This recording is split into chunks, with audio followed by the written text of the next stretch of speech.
ಅವರು ತಾಂತ್ರಿಕ ಸಹಾಯಕ ಇಂಜಿನಿಯರ್ಗಳು ತಾಲೂಕು ಪಂಚಾಯತಿ ಟಿ ನರಸೀಪುರ ಅವರು ನಮ್ಮ ಜೊತೆಯಲ್ಲಿದ್ದಾರೆ. ಹಾಗೆ ಅಲೆಯಿಂದ ಗಂಗಾಧರಪ್ಪ ಅವರು ನಮ್ಮ ಹಿರಿಯರು, ಮಾರ್ಗದರ್ಶಕರು, ಈಗಾಗಲೇ ಅವ್ರ ಬಗ್ಗೆ ಹೇಳಿದ್ದಾರೆ. ಅವರಿಗೆ ವೇದಿಕೆ ಮೇಲೆ ಕರೆಯೋದು ಸ್ವಲ್ಪ ಕಷ್ಟ, ಆದರೂ ಬಂದು ಹೋಗಿದ್ದಾರೆ. ಅವರು ನಮ್ಮ ಜೊತೆಯಲ್ಲಿದ್ದಾರೆ. ಭಾಳ ಮುಖ್ಯವಾಗಿ ಸೋದರಿ ಶ್ರೀಮತಿ ಪ್ರಭಾಶಾಸ್ತ್ರಿ ಜೋಶಿಲಾ,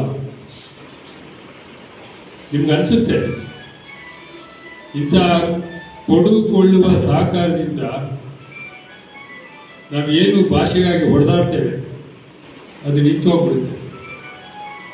ಇವರು 4-5 ಭಾಷೆಗಳಲ್ಲಿ ಬರೆಯಬಲ್ಲರು. ನನಗೆ ಸಂತೋಷ ಏನು ಅಂತಂದರೆ, ತೆಲುಗಿನ ಅಪರೂಪದ ಸಾಹಿತ್ಯವನ್ನು ಕನ್ನಡಕ್ಕೆ ಭಾಷಾಂತರ ಮಾಡುವಂಥ ಕೆಲಸವನ್ನು ಮಾಡಿದ್ದಾರೆ. ಕನ್ನಡದ ಅಪರೂಪದ ಸಾಹಿತ್ಯದ ಕೆಲಸವನ್ನು ತೆಲುಗಿಗೆ ಭಾಷಾಂತರವನ್ನು ಮಾಡಿ ಬಾಂಧವ್ಯವನ್ನು, ಸಂಬಂಧವನ್ನು ಹೆಚ್ಚು ಮಾಡುವಂಥ ಕೆಲಸವನ್ನು ಮಾಡ್ತಾರೆ. ನಾವು ಒಂದು ಕಡೆ ಎಲ್ಲೋ ಈ ಭಾಷೆಗೆ ನೀರು ಹೋರಾಟ ಮಾಡ್ತೇವೆ, ಇಂಥವ್ರು ಅದನ್ನು ಕಟ್ಟಿಕೊಡುವಂಥ ಕೆಲಸವನ್ನು ಮಾಡ್ತಾ ಇದ್ದಾರೆ. ಅವರು ಆಂಧ್ರಕ್ಕೆ ಹೋದರೆ ಆಂಧ್ರದವರು, ಕನ್ನಡಕ್ಕೆ వెళ్ళి ನಮ್ಮ ಅವರೊಂದು ಆಂಧ್ರ ಭಾಷೆಯ ಸಮಾವೇಶವನ್ನು ಇಲ್ಲಿ ಮಾಡಿದ್ದರು. ನಾವೆಲ್ಲರೂ ಅಲ್ಲಿ ನಮ್ಮ ಒಂದು ಸಮಾರಂಭ ಒಂದು ರೀತಿಯಲ್ಲಿ ಪಾಲ್ಗೊಂಡಿದ್ವಿ. ನೋಡಿ, ಇದು ಭಾಷೆಗಿರುವ ದೊಡ್ಡ ಶಕ್ತಿ. ಹಾಗಾಗಿ ಅವರು ನಮ್ಮ ಜೊತೆಯಲ್ಲಿದ್ದಾರೆ. ಗೆಳೆಯ ಗುರುಮುಖ ದೇಶಗಳು ಜ್ಞಾನದ ನಿಯಮವಾಗಿ ಆಚರಣೆ ಮಾಡ್ತಿದ್ರು. ಚಪ್ಪಳೆ ಹೊಂದಿದೆ.